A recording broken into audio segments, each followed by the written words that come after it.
एक बार की बात है, एक नदी के किनारे एक साधु रहते थे।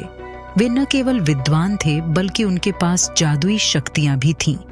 एक दिन वे ध्यान में मग्न थे, तभी बाज की चोंच से एक चूहिया छूटकर उनके हाथों में आ गिरी।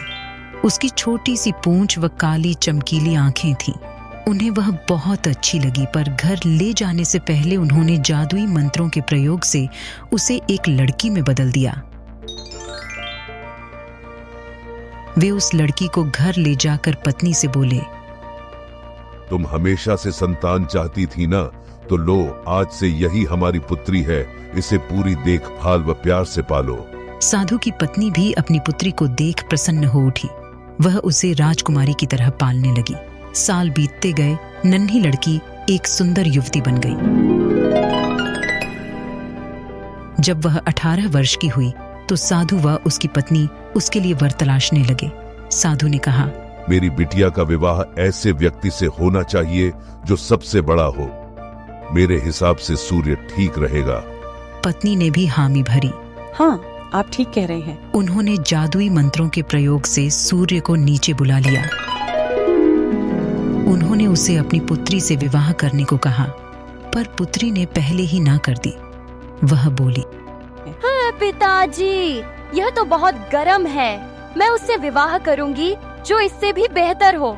साधु निराश हो गए। उन्होंने सूर्य से कहा कि वे ही कोई वर सुझाएं। हे सूर्य महाराज, आप ही मुझे कोई सुझाव दे। सूर्य ने कहा, बादलों के देवता से बड़ा कौन होगा? उनमें तो मेरी किरणों को भी रोकने की शक्ति है। साधु ने बादलों को नीचे बुलाया व अपनी पुत्री से विवाह करने को कहा, पर इस बार फिर पुत्री ने मना कर दिया। वो बोली, ये तो कितना बदसूरत है, मैं इससे विवाह नहीं कर सकती। साधु ने बादल देवता से कहा कि वही कोई अच्छा वर सुझा दे। वे बोले, पवन देवता ठीक रहेंगे, वे तो मुझे भी अपने फूंक से उड़ा देते हैं। साधु ने पवन देवता को बुलाकर अपनी पुत्री से विवाह करने को कहा। पुत्री ने फिर इनकार कर दिया। वह बोली, मैं इससे शादी नहीं करूंगी। ये तो कहीं टिकते नहीं, हमेशा यहाँ वहाँ भागते रहते हैं। साधु ने पवन देव से पूछा, क्या मेरी पुत्री के लिए ऐसा वर हो सकता है जो आपसे भी बेहतर हो? पवन देव ने कहा कि पर्वत देव मजबूत व ऊंचे हैं, वे मेरा भी रास्ता रोक देते हैं।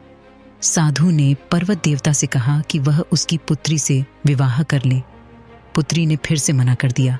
वह बोली, ये तो बहुत लंबे, सख्त व कठोर हैं, मैं इनसे विवाह नहीं कर सकती। इनसे भी कोई बेहतर चाहिए। पर्वत देवता ने चूहे का नाम सुझाया। वे बोले, माना मैं काफी सख्त, मजबूत व ऊंचा हूं, पर चूहे मुझ में भी आसानी से बिल बना सकते हैं। साधु ने चूहे को बुलाया। उसे देखते ही उसकी पुत्री खुशी से उछल पड़ी। हाँ पिताजी, यही तो है वह, मैं जिससे शादी करना चाहती थी। साधु ने सोचा, इसे ही किस्मत कहते हैं। इसे ही किस्मत कहते हैं। यह एक चूहिया थी और एक चूहे से विवाह करना ही इसके भाग्य में लिखा है। उन्होंने जादुई मंत्रों के प्रभाव से पुत्री को फिर से चूहिया बना दिया। चूहा व चूहिया विवाह करके खुशी खुशी रहने लगे। दोस्तों, इस कहानी से हमें ये सीखने को मिलता है कि कोई भी अपने मूल स्वभाव को नहीं बदल सकता, चाहे वो कितना भी रूप बदल ले। दोस्तों, आपको ये छोटी सी स्टोरी कैसी लगी? कमेंट बॉक्स में जरूर बताइएगा।